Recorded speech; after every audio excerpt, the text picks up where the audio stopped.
Good morning, everyone. I'd like to call this first committee hearing of the 2020 legislative session to order. If we may, why don't we start with minutes? It kind of surprised me that we have minutes from our last meeting, which was in April of last year. Representative Erickson, we usually look to you to have reviewed the minutes. Mr. Chair, I will move approval of the April 4th minutes with a notation that I have not read them completely. So if somebody else has read them more completely and sees something, please call it to our attention. But they look, I think, fine. Okay. So I move approval. Thank you very much, Representative Erickson. With that motion before us, all those in favor signify by saying aye. Aye. Opposed? Motion prevails. We're off to an efficient and effective 2020 session. Thank you. In your packets, members, is a memo from House Research. I believe it's Mr. McCormick specifically, but I could be wrong. Discussing the new process, everything, old is new again, process for moving bills between committees. The short answer is the memo process is no longer the way we're going to move things. Bills will go through by a committee report to the floor and then back again to the new committee if they need to move to more than one committee to move through our process. But that House Research memo is in your packet for the day. And Ms. Burt rightly points out, same rules as we had last session for this committee. So simple enough.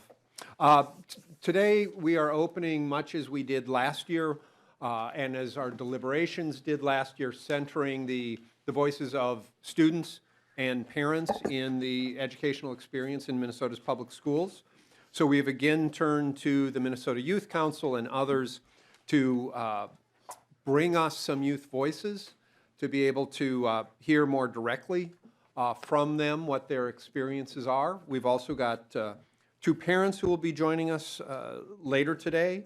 And if you look, members, at the agenda, you can see a set of questions that they were asked to focus their comments on. This hearing, I'm pleased, is also on TV, not intended as a message to make people more nervous, but it does give a broader slice of Minnesota the opportunity to hear these voices as well, which I think is important. With that, members, Ms. Henderson. And you can certainly bring the students up with you if you wish.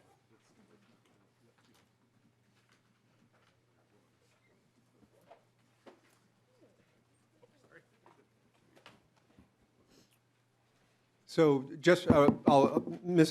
Henderson, I'll use you as an example. Particularly for the students, when you come up and testify, I will specifically ask you to state your name for the record. All committee hearings in the House are audio taped, and those tapes go to the Historical Society.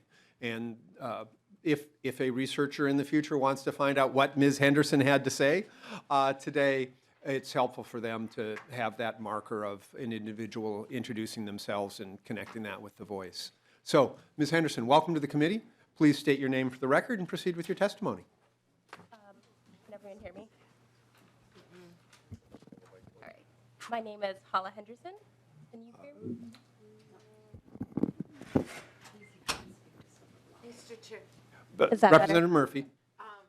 just so we don't interrupt when we're not supposed to interrupt or something, how do we participate? Or if we have questions, we wait till they finish and then ask a question at that time? Or do we wait for the whole thing? I would say if you'd wait for the students the individual student to complete their testimony, and then we can certainly take questions. Okay, thank you. How are we doing on the sound check? Is that better? I think Wonderful. so. My name is Hala Henderson. Thank you, Chair Dabney and members of the committee. As I said, my name is Hala Henderson, and I am the policy coordinator for the Minnesota Alliance with Youth. And I have the privilege of working alongside several of the students who will be speaking here today from the Minnesota Youth Council. As the only legislatively mandated youth council in the nation, the youth representatives who serve on the council are able to provide insight to policymakers like yourselves on issues pertaining to Minnesota's young people. We are made up of 36 youth members from between 8th and 12th grade, with 4 students serving from each congressional district and 4 at-large youth members. Our council is diverse, not only in geography, but in background, socioeconomic status, and ideology. Nevertheless, 5 times a year, our youth reps come together to bond and plan how they can best serve the state and the 325,000 plus high school and middle schoolers across it. In addition to that, we host Youth Day at the Capitol, where hundreds of young Minnesotans come together to advocate for youth voice.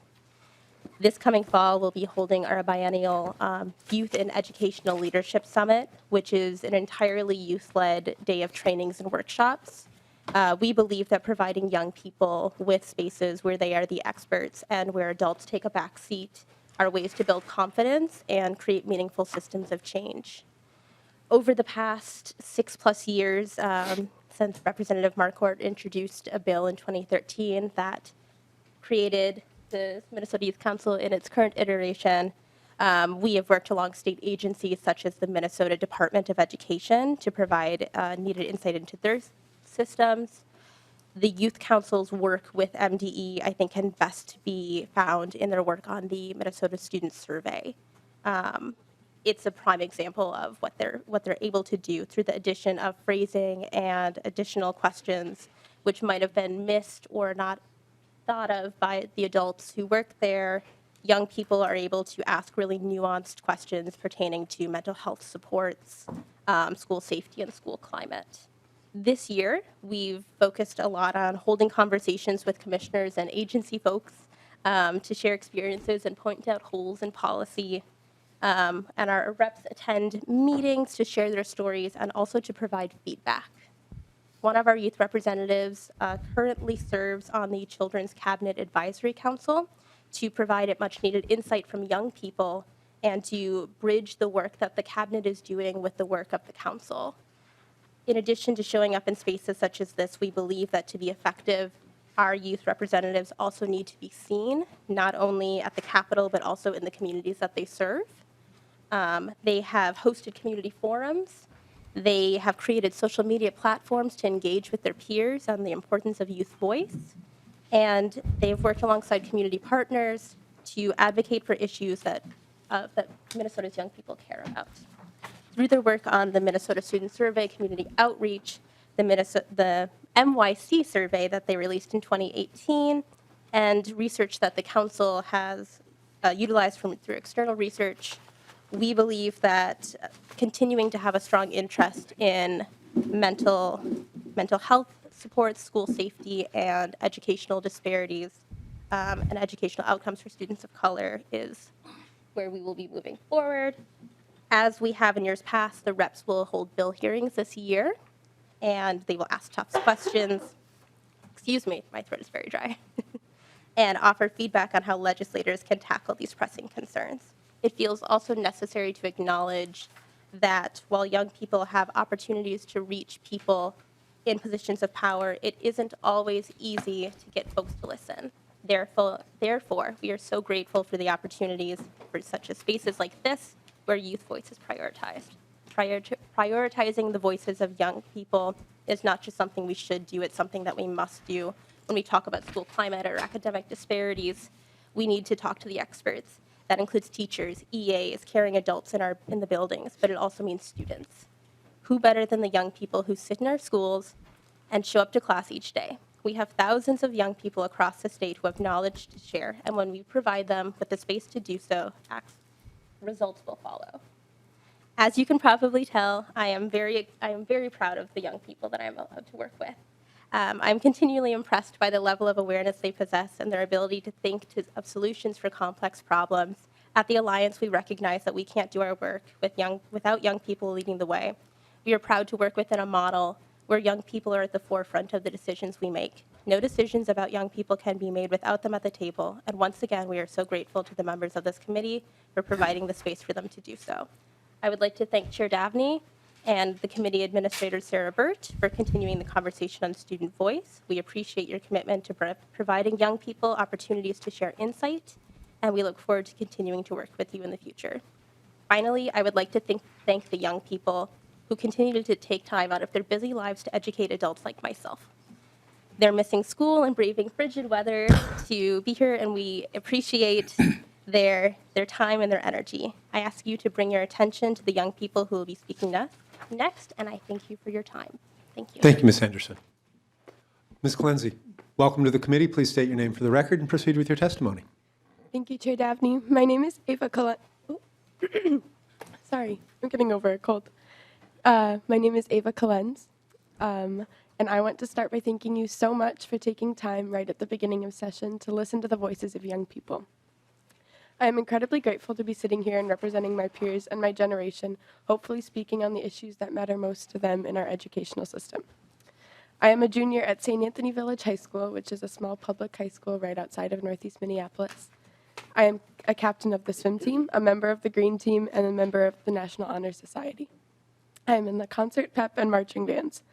I am also the chair of the Minnesota Youth Council, which, as previously mentioned, is the only legislatively mandated body of young people in the country tasked with lifting up the voices of young people in the state legislature and state departments.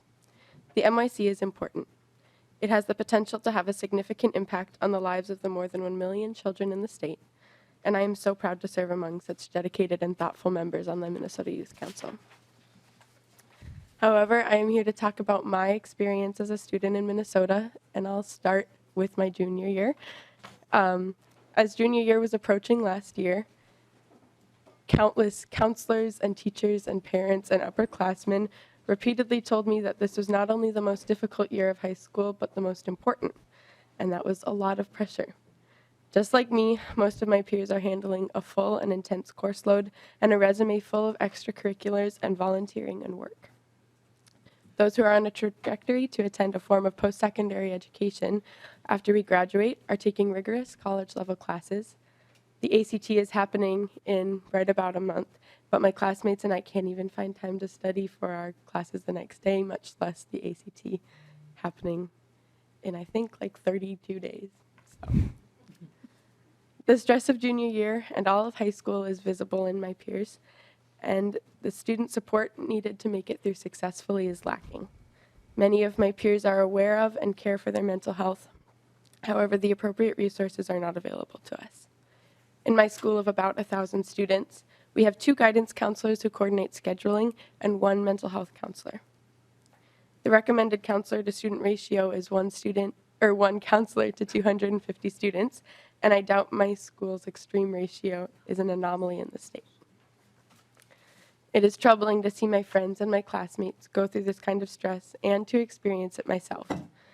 And I think it's important to also state that what's often forgotten is that students are real people with real responsibilities and real intense lives at home that are often forgotten when they come to the classroom and are given tons of more things to do. In addition to the loads of classes and extracurriculars that are expected of us, especially if we want to get into a college and get into it with scholarships, which is necessary for most students who don't have the funds to be able to go wherever and whenever because college is so expensive. Students may have stress or additional responsibilities at home that they need to seek counsel for. Making resources and counselors available to students for guidance in the endeavors of their futures, mental health support, and basic navigation of their academics and life would reduce the unnecessary stresses and pressure that school creates. Again, thank you so much for taking time to listen to the voices of young people this morning. As session continues, I hope you take these things into consideration. Please remember that students have real big things going on in their lives. Please listen to students and take their words seriously. Please consider that the community you represent includes more than those who can vote. And please never forget that there are always young people in your community willing to share their experiences with you. Thank you again so much, and I yield my time to the chair. Thank you, Ms. Clenz. Ms. Dickinson.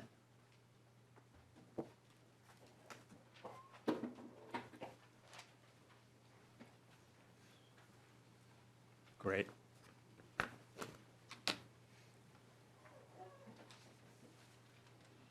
And is it Arkeen? Arquin, apologies. I'll let you two decide which of you goes first. Just please, again, introduce yourself for the record and then proceed. Welcome. My name is Haley Dickinson. I just first want to say thank you to everyone here for making time and space for youth voices. It is so crucial and so important, and it says a lot about the priorities of the Minnesota legislature. So my name is Haley Dickinson. I am a student at North St. Paul High School. I am a junior. So I'm going to start talking about an experience that I had last year as a sophomore, because I think it sets the stage for a lot of what I will address today. So last year, shortly after winter break, we had a lockdown, not a lockdown drill or an active shooter drill, but an actual lockdown. A student had brought what turned out to be a replica handgun into the school and was flashing it at students. And I think that we can all agree that we care about school safety, but in reality, there is a lack of clarity, a lack of seriousness, a lack of understanding around procedures and the real threat of gun violence in schools. So you would think that after the administration found out that there was a gun in the school, that's when we went on lockdown, and that was not the case. We continued throughout the day with the simple precaution of shorter passing times, and no one told students what was going on. Later, we went into lockdown over a social media threat, and following this is when things really started to get messy. So we went into lockdown. We were still in our classrooms, and after the lockdown was over, we were basically told to keep working, keep doing what we were doing, go on with the normal school day. And a student in my class ended up having a mental breakdown. The response from the teacher was to punish them by giving them detention for being on their phone to call their mom. Following this, the school day ended. All of this was fairly close to the end of the school day. So there was only about a half hour left of class once all of this was over. So we go outside and there are cameras and press everywhere. And at this point, students still don't know what was going on, even though parents were alerted. And so this whole experience really opened my eyes to not only the threat of school safety, but that schools are very unprepared to deal with that threat. So my big takeaways were that there needs to be more transparency to students. We need to be looking at the procedures that schools have. As mentioned in our situation, I think that the administration was experimenting with some different terms, and students weren't familiar with the terms, teachers weren't familiar with the terms, so that just added to the confusion of the entire day. In addition, we need to address that there is a disregard of the danger and threat of guns in schools. I want to be very clear that I'm not just basing this off this one experience, but we have had more threats than I can count on one hand. And with that, I would never trust my life with the school's administration because they're simply not prepared to take on that threat and to come up with the appropriate measures to protect students in the school. This leads me to mental health. Mental health in schools is horrendous, as should be very clear. The student to counselor ratio, I believe, is 1 to 723 students. As Ava mentioned, that is a very accurate statistic. In my school, we have about 2,000 students on average, and we have 4 counselors. Also, to be very clear, counselors are not mental health professionals. They are generally career counselors. They are helping you with classes. They are helping you with rescheduling, anything along those lines. And so not only are they not prepared to help with mental health, but they act like it is an inconvenience when you visit them because they have so many students visiting them all the time about various things. And school is unnecessarily stressful as is, and it is very crucial that we have mental health access, specifically for low-income families and families of color, because there is less of an opportunity to gain that access outside of school than if it is not present in school. One other thing that I want to mention is the truant policies that schools have. So I have a friend, she's an adult, I go to school with her son. He has a chronic illness. And so he misses a lot of school. He is now doing online school. And so he is obviously was gone a lot from school, had doctor's notes, and even with that, she had to deal with the school, she had to deal with the court for him being absent so much. And this got to us talking about what other families are there, what other families are showing up because their children are recruited from school, and are being put through so much more that is unnecessary. And so I guess that what I got out of that is that, is it really the best approach to put these families who are already struggling through more, to have to deal with court, to have to deal with the school, deal with extra precautions, in this case, something that wasn't even necessary, considering that it was a legitimate reason for them being absent. Finally, I go to school in the East Metro. It is a suburb. However, our school is very diverse. We have less than 50% students who are white. However, the teachers and the culture has not changed along with the students. Talking and interacting with people whose siblings had previously gone to the school, it used to be a very white school, wasn't very diverse.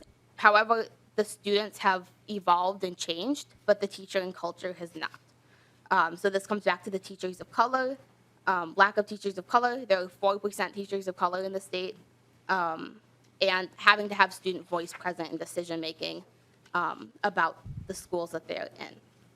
So overall, I would like to see more of an effort to listen to students, more transparency to students, better access to resources, and a willingness to change. Thank you, Ms. Dickinson. Representative Jurgens. Thank you, Mr. Chair, and thank you, Ms. Dickinson, for your testimony. Not a specific question for the testifier, but it brings to mind what, and if somebody can maybe get back to me on this, but what crimes are schools mandated to report to police? Is there, either through statute or through the Department of Education, are there certain crimes that they're obligated to report to police? And again, that we can do a follow-up later, that would be fine. Thank you. Ms. Para? Mr. Chair, Representative Jurgens, I don't have that at my fingertips, but I can follow up with the committee and send that information around. Thank you very much. Mr. Arquin, thank you. Welcome to the committee. My name is Audrey Arquin, and thank you, Chair Dabney and committee. As I said before, my name is Audrey Arquin. I am a sophomore at Central High School, just a few miles up the road. As you well know, schools across the state of Minnesota differ wildly. Schools, especially in the Twin Cities, are very different, and even in one school district here in St. Paul are very different. I'm only one student from one school, but the disparities that we face at my school need to be heard by this committee. Last week, I was working with some fellow students from schools across the state, schools like Minnetonka, Champlain Park, and Eden Prairie. Within the first few minutes of talking, I noticed a clear difference in the education we were provided. Every day, I walk into at least 2 classes with at least 40 kids in them. Every day, I walk into 3 classes where we do not have enough chairs or tables for the number of students. And every day, I walk in my classes knowing that these classes aren't even the biggest at my high school. Over my year and a half at Central, I learned to deal with this problem, and I'd expected that every student across the state of Minnesota had to deal with this. However, when talking with my friends from other schools, I quickly noticed a key difference, especially when comparing our AP Human Geo classes. My class has around 35 to 40 kids in it. When I went around the table saying that, people were shocked. Apparently, as I now know, at Minnetonka there were 18 kids. At Champlain Park there were 25, and at Eden Prairie there are only 28. Class size is one of the biggest problems we're dealing with at my school. And it's having really dire consequences for both teachers and students. Having a relationship with teachers is one of the most important things that students can have. It helps students better understand what the teacher is trying to get them to know, and it helps the teacher better understand what kind of student they are and what support they may need. Imagine you're a teacher that has 40 kids per class, having to teach 5 classes a day.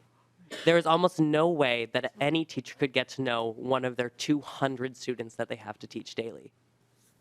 This has led to problems in our classrooms, leading to them being more dysfunctional, leading to kids not being able to pass as many classes, and leading to a lowering in our graduation rates.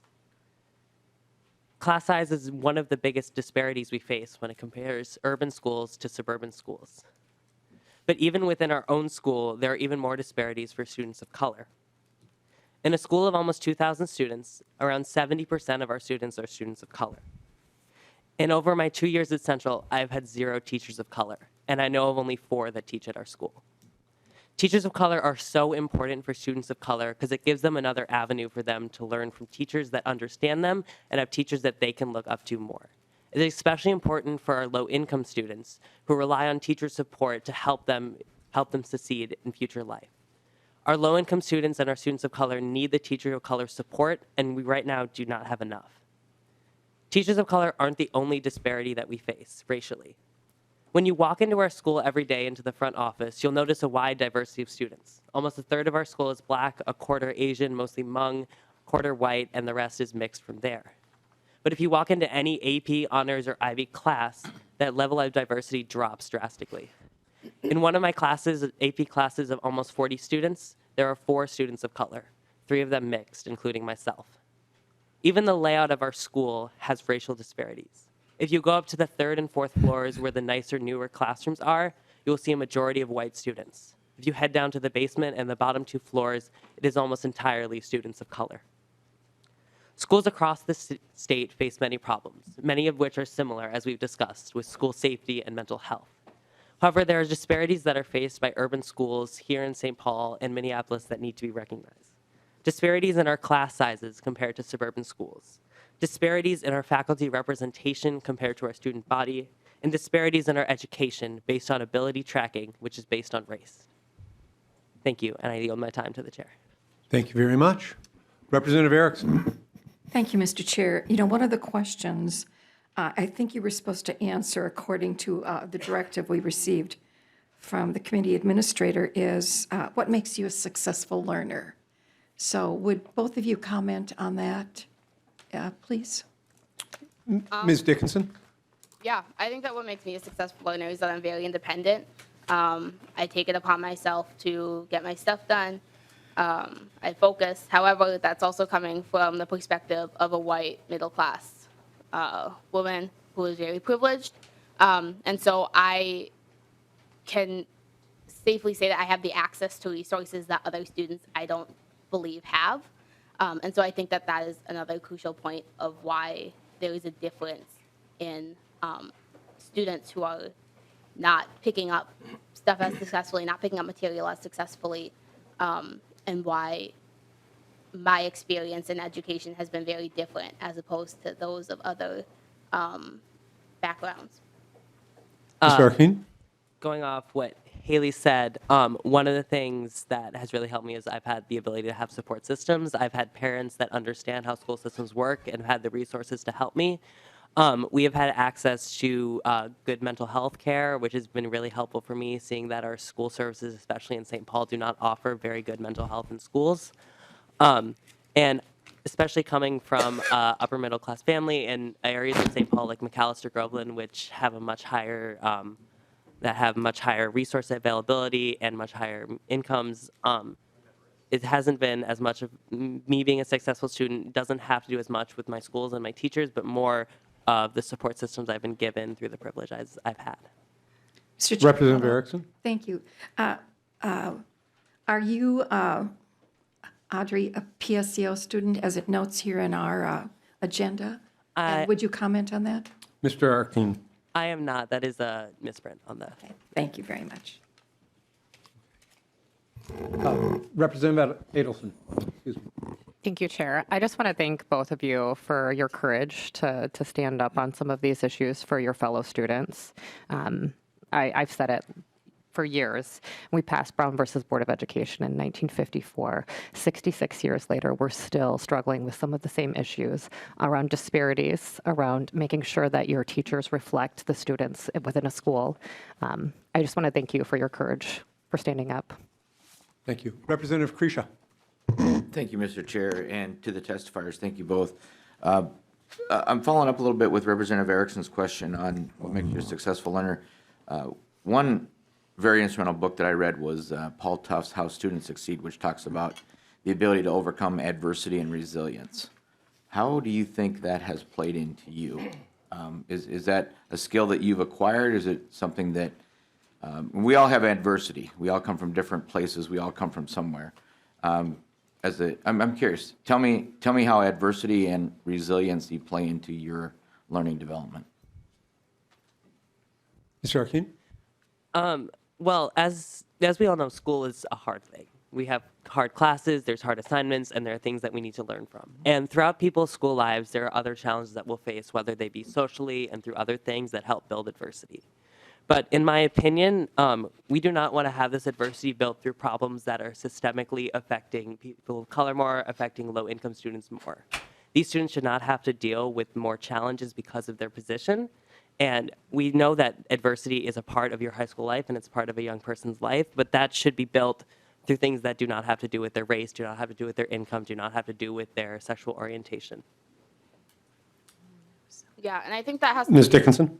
I think that has to do a lot with equity. I mean, when I think of equity, I don't think that everyone needs to be on an equal, everyone needs to be equal all the time. But when you walk into the school, everyone should have that equal opportunity to do well. It comes back to the access of resources that lack outside of school should be made up in school. And as Audrey mentions, adversity should not come from your gender or your race or your sexual orientation. It should come from your experiences and your hobbies and your different belief systems. You know, it shouldn't be something that you were born with that sets you up to fail. Representative Kresha? Thank you, Mr. Chair, and thank you for that. And a follow-up to the testifiers, I appreciate the answer. However, I'm gonna press you just a little bit more. I'm gonna make this. I'm gonna give you a little bit of a chance to deal with resiliency and adversity. An example from me growing up was I suffered a number of challenges, whether just as we all have growing up, and I had to overcome those. One of which was reading and some other skills that I didn't have. I was able to take that and turn it around and actually excel in areas that I didn't think I could. I also did that in some some athletics. That's what I'm asking about is, I mean, when you come up to a problem, no matter what your background is, how can you take an obstacle and turn it into a success? And is that still important in education today, in your opinion? Mr. Arkeen? Well, I'm going to use your example. You said that you were struggling reading and you struggled and that you were able to turn it around and get better at it. And I think that we want to give the same opportunities to students like yourself. We need to have the resources available for students that are struggling to be able to help themselves and be able to turn it around. I know what you're saying, that it's important for students to grow and learn from their struggles, but in some areas they need the support that is given. And especially now that we're coming into more diverse schools where students very well do not know English at the same level and need more support systems, issues like that are becoming more common. We need to be able to provide resources for students in order to help them excel and help their backgrounds excel. So I think what we're saying is that the adversity and challenges are still there for students. And like you said, I'm going to bring up reading again, that we need to provide the right support systems there so they can help accomplish their goals. Mm-hmm. Representative Kresha, any follow-up? I didn't know if the other. Oh, Ms. Dickinson? So I don't have an example like yours. My experience with education and challenges, I was a very good student. I was an A student all the way through like end of middle school, beginning of high school, and then my grades began to decline, largely because classes got harder, because I was in an advanced position from what I had previously been in, and then had taken on like different advocacy things and different aspects of my life outside of school that made it increasingly difficult. I do want to comment. Earlier you mentioned, ask if you was a PSEO student. I am. So I'm an online PSEO student for a large majority of my classes this year, and that has been the biggest blessing to have that experience. It is, like as I mentioned, I'm very independent. From my perspective, it is an option that should be utilized more in schools because a lot of students are stressed by having to go to school 8 to 2 or 3 every single day and be there when there are other things that they would like to be pursuing, when there are other things that they would like to be spending their time doing. And so My school is definitely moving towards that, but that is probably one of the pivotal moments in my life where I've been able to kind of turn around my experience with education as it was declining. Very sure. Mr. Representative Kresha. Thank you, Mr. Chair, and response, and thank you both. I'm certainly not trying to put you into any answer, and I'm not looking for any. What I'm trying to get to is where I understand toxic stress.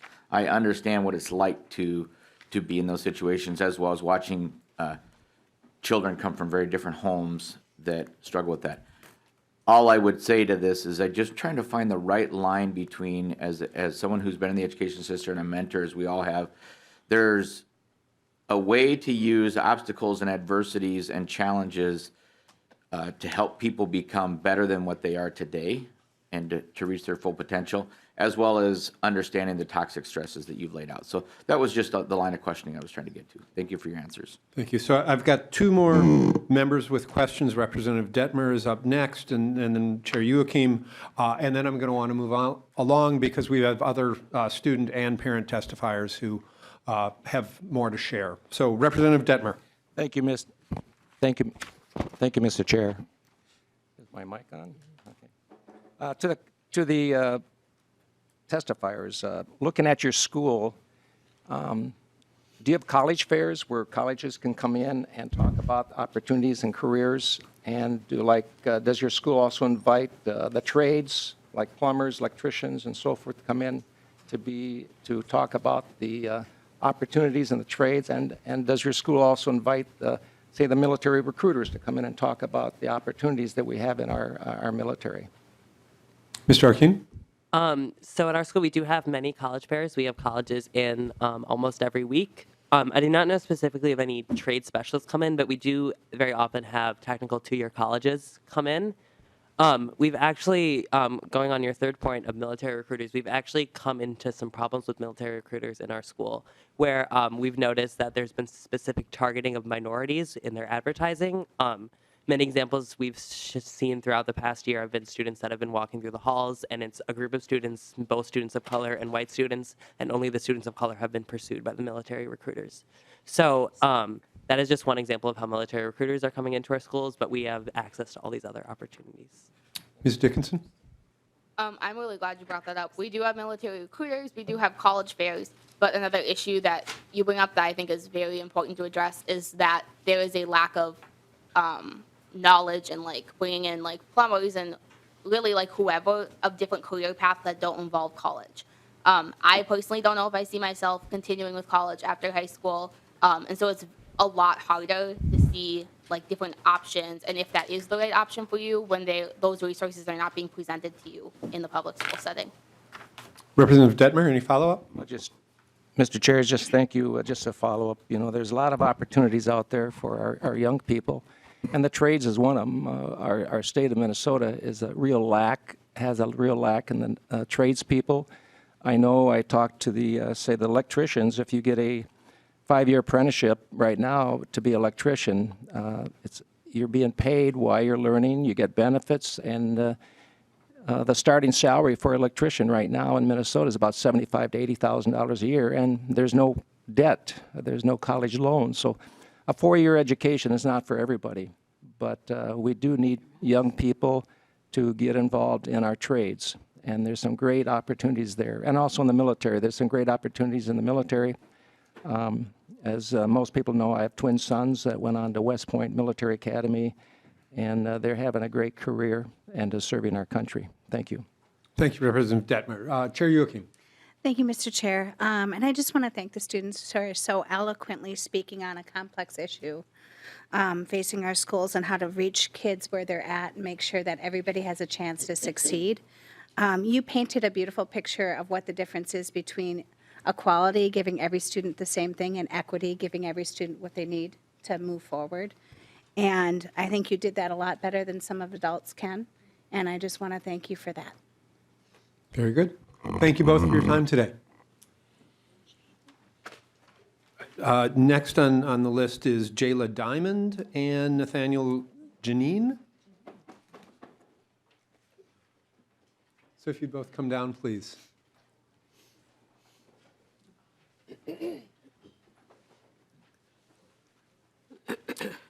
Welcome to the committee. Ms. Diamond, please state your name for the record and then proceed with your testimony. I am Jayla Diamond. I attend school at South Education Center, Intermediate District 287. Being a student at SECA, you get more one-on-one support. SECA is an alternative school in Richfield, and one thing I can say with no doubt. Ms. Diamond? Yeah. Can I ask you maybe lean in a little closer to the microphone and maybe use a little bit bigger voice if you can, all right? Thank you. Being a student at SECA means you get more one-on-one support. SECA is an alternative school in Richfield, and one thing I can say about SECA without a doubt is that they've welcomed me back with loving arms every time I've decided to come back from a new school. The staff at SECA really helped me understand why I was always so mad and why school and blocking out the negativity was so hard for me.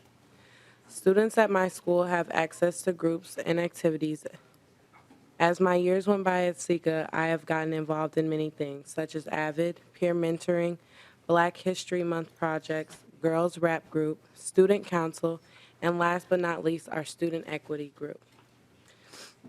SECA staff never let me forget my potential and how far I can go in life. They give me support with all the rough patches I was going through. I wish every kid could be fortunate enough to have the support system I do at my school. My school is smaller, and because of that, we have higher student to staff to student ratios.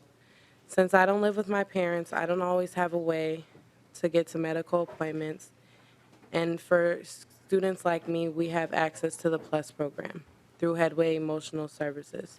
With that, I have access to rides. To school or to appointments. I am given access to homeless services through Oasis for Youth, and I have access to a therapist at school when needed for emotional support.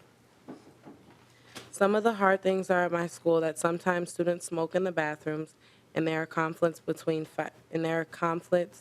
fighting students.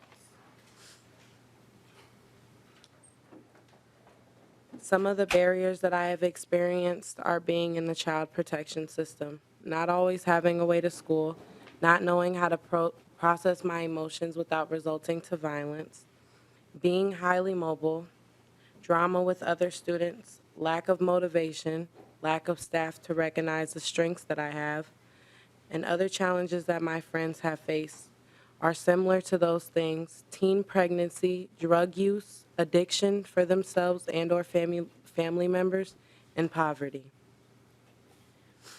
Things that make me a successful learner are having support from my teachers when I am stuck or need extra help.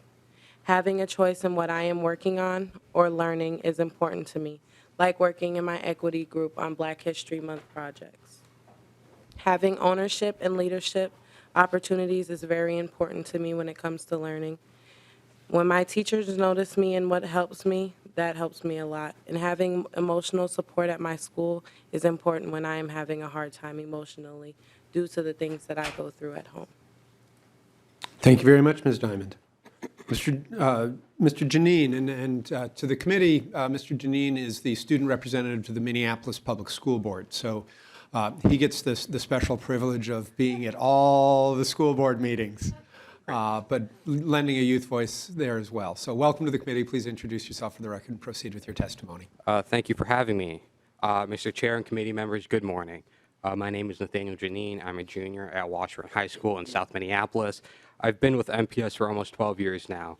I currently serve, as said, on the Minneapolis Public School Board of Education, and I also serve on the Minneapolis Youth Leadership Council as an executive officer. I just want to say thank you for giving me this opportunity to share, well, giving us all this opportunity as students to share our opinions, concerns, and let our voices be heard. If there's one thing I want to tell you about Washburn and my school is that there's a lot of stigmas. Who can be involved, who can succeed, and most notably, who belongs in a class. At Washburn, 15 kids got the IB diploma, you know, kind of the gold standard of a high school education. It's really hard to get. All 15 of those students were white, and Washburn's a very diverse school. We're about 45% students of color. And, you know, I can tell you dozens of stories of students not feeling comfortable in an advanced class. I can tell you what it's like to be a sophomore considering going for that IB diploma. looking up at that wall of all white recipients and kind of thinking, you know what, maybe it's not for me. And I literally sat down with a group of 20 students yesterday, 8th graders from Justice Page Middle School, all of whom were students of color. Many did not come from positions of privilege. And I tried to stray away from only talking about AP. They like to ask me about high school. But when I did get around, I asked them, are you prepared for what comes next? Are you prepared for AP? Are you interested in taking AP? I got one of two answers. What is AP?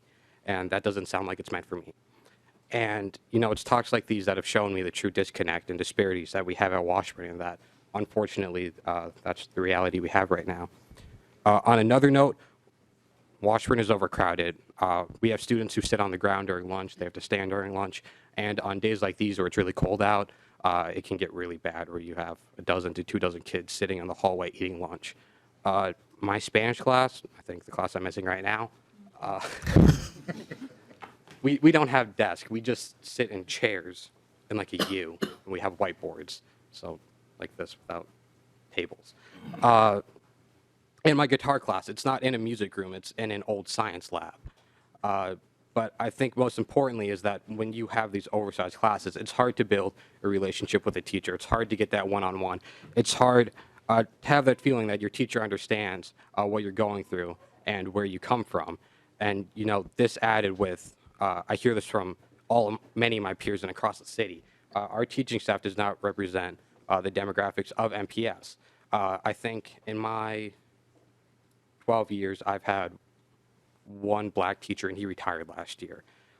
So, you know, when you have this disconnect, it makes it hard for students to have a teacher to talk to, a counselor to consult. I know kids to this day who still don't know who their counselor is. And to be honest with you, you can't create an environment. You have to create an environment where students feel comfortable. Like how does it? The school is a second home, basically, and you're going to have to be comfortable well after the bell rings. You're going to have someone to talk to, someone to fall back on, having an adult there to help you out. Maybe if your parents didn't go to college, if they don't have that kind of background. Because I believe you cannot create a successful learner solely inside of a classroom. It takes much more than that to create a lifelong learner, a student who is excited to learn, and a student who is intellectually curious. I know you've created a successful learner when you have a student that is ready for what comes after high school, not because of what their parents told you, but because they receive proper preparation for what comes next. If it's through proper mentorship programs, a quality college and career center, or career tech ed. The most successful learners, the ones who go on to create the biggest impacts, are the ones who spend their summers exploring their interests, their weekends going to quiz bowl, debate, robotics, math tournaments, etc. The students who consider the classroom a floor, not a ceiling. And while I do believe straight A's and a high ACT score can be valuable, I don't think they define a student's success, nor does it define their possibilities. But with that said, I just want to say thank you again for giving all of us this opportunity to come share our concerns with you today. Thank you very much. Representative Erickson. Thank you, Mr. Chair. You're both so articulate, so thank you for being here. But Mr. Janine, would you consider becoming a teacher since you recognize this disparity and it seems to me you have all the skills and talents that would be so good for our young people. Yeah, Mr. Janine. I'm sorry. I think I've talked to Ryan about this. I would only become a U.S. history teacher. It's the only class I could teach. And as a former middle school social studies teacher, that's a fine choice. Yeah.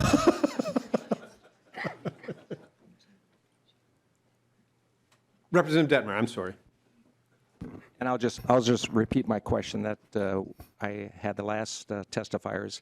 In terms of career counseling, does your schools bring in colleges, universities to talk about the education after high school, and also do they also bring in the military recruiters to talk opportunities in our armed forces, and also the trades? Are they allowed to be brought into the schools to talk about the career opportunities in the trades? Ms. Diamond, do you want to bat first on this one? So for me, my school, we had, yes, they do bring in colleges. Being an alternative school, I am proud of that they do take the time to have colleges come in and look at us, you know. And it's not just 2-year colleges either. They'll have 4-year colleges come in sometimes too. Now with the certain sorry, I don't know the word for it. With a certain career, yeah, the trade people. We don't usually have people just come in and talk to us, but we do have a teacher that is really good with helping us move in that direction if that's what we're interested in. And we all do know that we can go to him if that's what we need to do.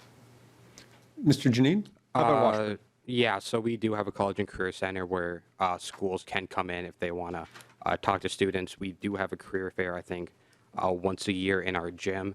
As far as trade schools, I think last month we actually, from what I remember, we had, I think the first time we've had someone come in from a trade background and talk to students. And I think they did it for 2 days. And that's all I can basically remember. All right. Representative Jurgens. Thank you, Mr. Chair. And Mr. Janine, I had the opportunity to visit Washburn High School about a year ago, but it wasn't for a full tour. It was specific to the lunch program. I'm wondering, and I was very impressed with that. I was wondering, how are the school lunches at Washburn? We talked about Mr. this. Janine? Yeah. I think they're fine. I mean, yeah, I think we've come a long way since when I was in elementary school, and I do believe that we have improved our lunch program. Representative Jurgens, I imagine they raised this with you, but the Minneapolis schools food program is nationally award-winning, and includes, what do they call it, farm to school? And that's the program I was there to see. No. They did admit when I toured, I think it was Lindale Elementary, that the beautiful watermelon radishes weren't a big seller with the elementary kids, but they were tasty. But that was farm to school. I think I had those radishes when I visited too, and it was a farm to school program. It was a fresh food, and it was, I thought it was better than just okay. I thought it was really good. Yeah. Enough to get me to swing by for Healthy, lunch too. today. Any other questions for these two students? Seeing none, thank you both for coming and testifying today. Thank you. At this point, we're going to do a little bit of a transition to bring parent voices in. And we've got two parents who've been willing. There's more than two parents in the room, I recognize. But there's two parents who have come to share their children's and their families' experiences with us. Ms. McGill and Ms. Anderson. Andreessen. Oh, sure enough. Look at that. So Ms. McGill, Ms. Andreessen.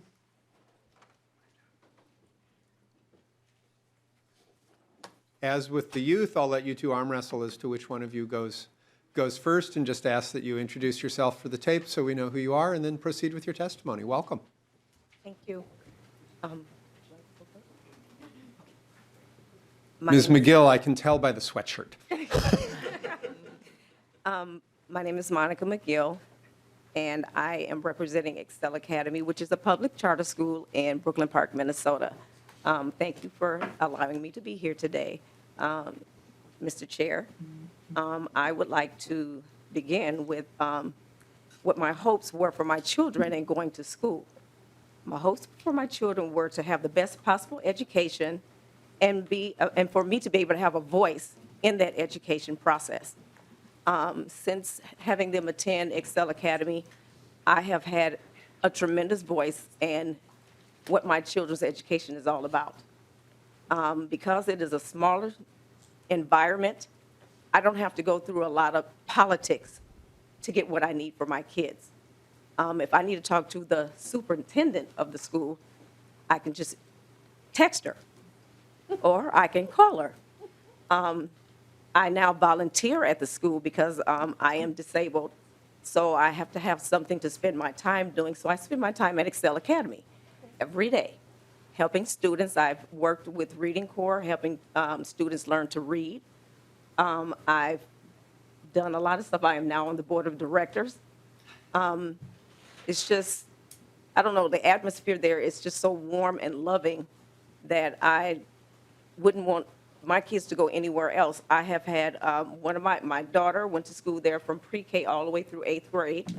She had a different experience with another charter school. She went from 8th grade to 9th grade at a high school charter school. She went there the whole year, and then the next year when she enrolled, it closed a couple of days before school started. So I had to think quick. And what I did is I just enrolled her in our district school, which is Wyzetta High School. She completed Wyzetta High School and graduated last year. She is now going to Georgia State. She was able to transition from going to Excel Academy with no problems. She had no problems with any of the educational things that Wyzetta offered as opposed to what she learned from Excel Academy. And in the 11th grade, she told me the things that they were doing in math was the things that she had learned at Excel Academy in 7th grade. So Excel offers a very phenomenal education. We have some of the highest reading test scores in the state. We really have some of all the schools in our area, in the area where the school is in Brooklyn Park, they have some of the highest reading and math scores. So they're outperforming the schools in the area, and most of the schools, I believe they're outperforming OSSEO in a lot of their test scores. They really work with the kids on the level that they are on. We have what it's called win time, and it means what I need. So we test our kids at the beginning of the school year and find out where they are with reading and math, and then they put them in these groups every day for 45 minutes to give them what they need. So if they need help with reading, they give them help with reading. They need help with math, they give them help with math. They don't need help with any of those things, then they get to do something else that they maybe are lacking in. We recently bought our building, so we are able to expand and have go from having one middle school class for each grade to now we're going to have 2 middle school classes next year, which helps a lot with some of the kids that the class sizes. Our 6th grade class size is huge, but it won't be next year. So it the ratio will be a lot better, and the kids will get more of what they need because of the smaller class sizes. I don't know, it's kind of hard for me to talk because I just don't know what to say. It's just a wonderful environment, and I've worked in Minneapolis public schools before I got sick, and I think the best thing for my kids was to be able to have a choice as to where they went to school because it fit their needs a lot better than being in a bigger school. My kids are, even though they went to Wyzetta, and it's a huge school, my daughter really expressed that she wished that she could have gone someplace smaller. Now, I do have a son who's now at Wyzetta, and the good thing about that is he's in the 11th grade right now, and he should be in the 10th, and when he was at Excel, he was tested. I was able to voice that I felt he needed to be tested to get out of kindergarten, so he spent 2 months in kindergarten. I spoke with the superintendent and the principal, and we had him tested, and he was able to move up to 1st grade after being 2 months in kindergarten. And he has not had one problem with social behavior, education, anything, since he got put a grade ahead. And he is now in 11th grade at Wyzetta. So he's on track to graduate, and he wants to be a civil engineer when he graduates. So I think it is important that people know that charter schools are public schools too, and it gives parents a choice as to where their kids can go to school and what type of education that they get. All right. Thank you very much, Ms. McGill. Ms. Andreessen, welcome to the committee. Please state your name for the record and proceed with your testimony. Thank you. My name is Shannon Andreessen, and I'm here today to talk to you about my 2 sons in their experience at Hopkins Public Schools. They are in the 6th and 11th grade, and they access services across the educational landscape, from accelerated learning to special services. And I hope you'll indulge me as I share highlights from my son's education so far. And I'm nervous, so I'm just going to read what I've written. My eldest entered kindergarten able to do simple algebra in his head, yet he couldn't tie his shoes or make friends. But he got himself a champion in his kindergarten teacher, who mentored him and fostered his exceptional gifts as she became the gifted and talented teacher at our school. In 1st grade, she arranged for him to work with a volunteer who came in once a week to help children with exceptional math gifts, and because there is no accelerated math program for children that young. She then went on to craft a creative schedule that allowed him to access accelerated learning, again, that was not available to first and second graders in our schools. She did the same for my younger son when he entered kindergarten, reading at a third grade level. In fourth grade, she recommended that we accelerate my eldest son by a year, and in that time, he started receiving AVID services along with all the students in his elementary school. This is a great program for students who struggle with executive functioning like my son, but it became unavailable to him in junior high due to lack of funding.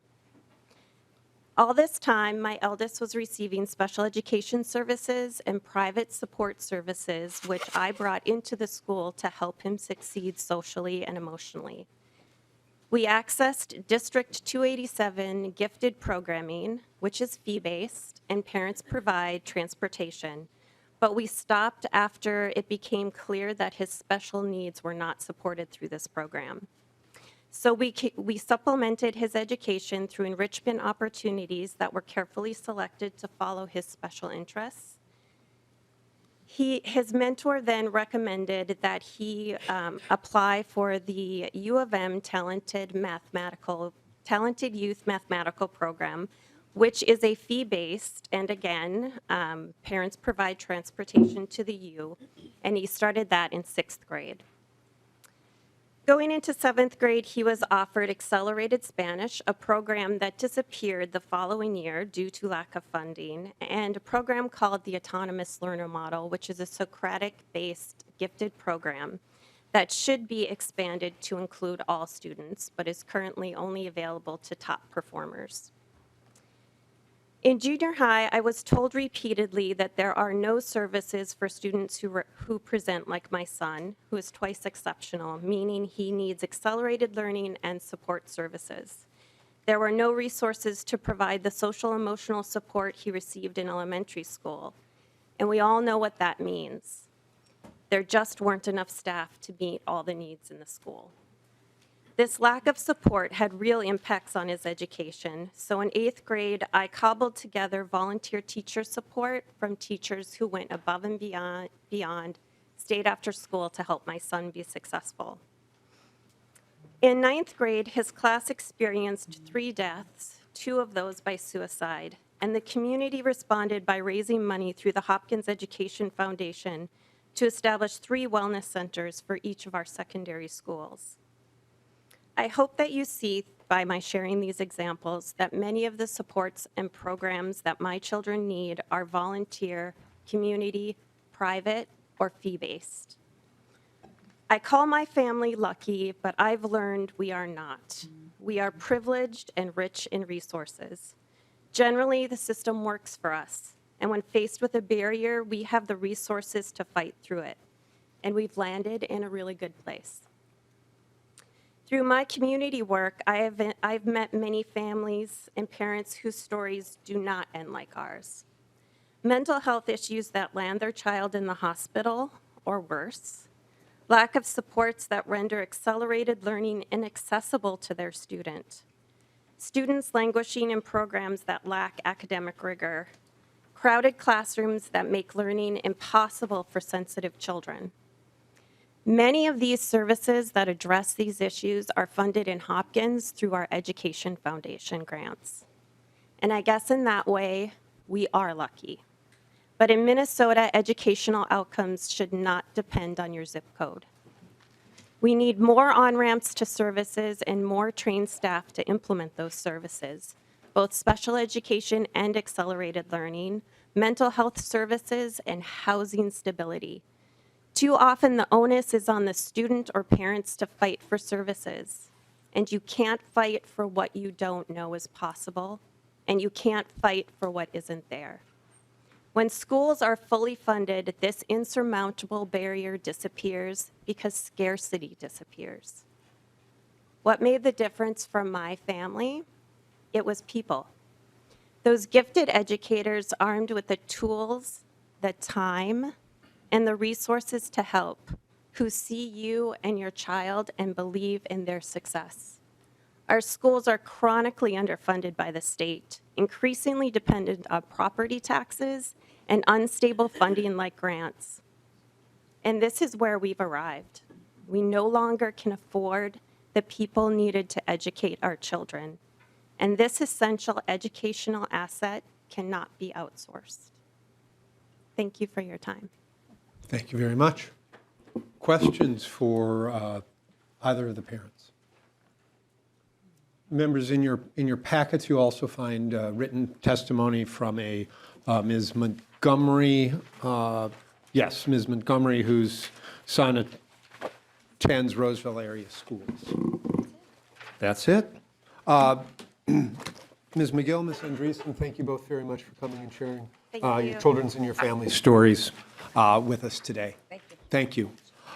With that, next week, members, we'll be meeting in our regular times. We're looking at bringing in some of those entities that received money from this committee last year to do a check-in with them on where they are at with providing the programming that they received the money to provide and how that process is going. It's an informal check-in with them. We expect different recipients to be at different stages in their process, and that's okay. We just want to check in and exercise some of our oversight functions. So with that, members, stay warm. We are adjourned.